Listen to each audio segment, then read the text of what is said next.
Therapy से कम नहीं है रोना। सेहत के लिए लाभदायक है टीयर थेरेपी। दर्द और तनाव घटाती है टीयर थेरेपी। जापान का एक शख्स सिखा रहा लोगों को रुलाना। कहा जरूरी है आंखों से आंसुओं का निकालना। रोना सेहत के लिए लाभदायक होता है। ये लोगों का तनाव दूर करता है।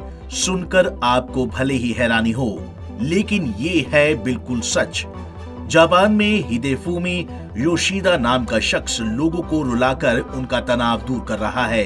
लोग इन्हें टीयर टीचर कहते हैं। लोगों को रुलाते हैं ये टीयर टीचर। टीयर टीचर यानी रोने की कला सिखाने वाला टीचर। योशिदा पिछले 8 सालों से लोगों को रुलाकर उन्हें तरोताजा कर रहे हैं। वे अब तक 50,000 लोगों को रुला चुके हैं। ऐसे रुलाते हैं लोगों को। योशिदा कहते हैं लोगों को रुलाना आसान नहीं है। वे कई तरह की फिल्में, बच्चों की किताबें, चिट्ठियां और तस्वीरों से लोगों को रुलाकर उन्हें तरोताजा महसूस कराते हैं। उनकी क्लास में कुछ ऐसे लोग भी आते हैं जो एक प्राकृतिक दृश्य को देखकर रो पड़ते हैं। रोने की कला को जापानी भाषा में रुइकात्सु कहते हैं। आखिर क्यों पड़ी लोगों को रुलाने की जरूरत?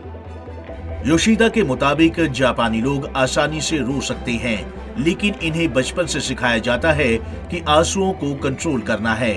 हम इसी सोच के साथ बड़े होते हैं, दर्द और तनाव को अपने अंदर भरते जाते हैं। इस तरह इंसान घुटने लगता है और बीमार पड़ जाता है।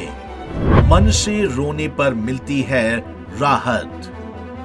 योशिदा कहते हैं सबसे बेहतर रुलाई वो होती है जिसमें आपकी आंखें पूरी तरह से भीग जाती है। आप मन से रोते हैं और आंसू अपने आप निकलकर बहने लगते हैं। जितना ज्यादा रोते हैं उतना तरोताजा महसूस करते हैं।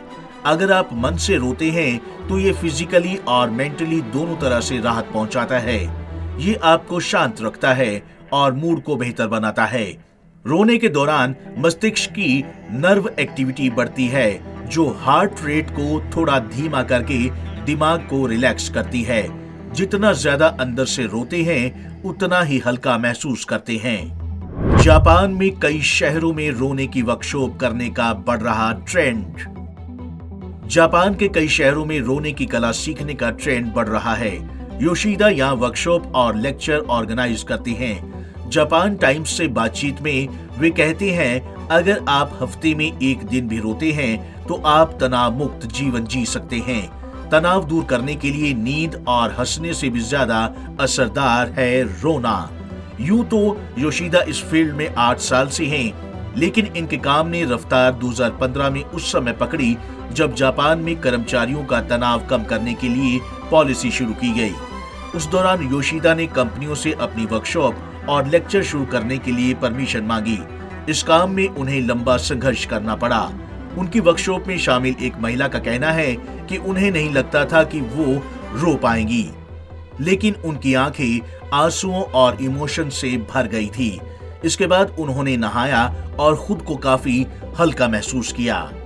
Bureau report, Punjab Kesari TV, Chandigarh.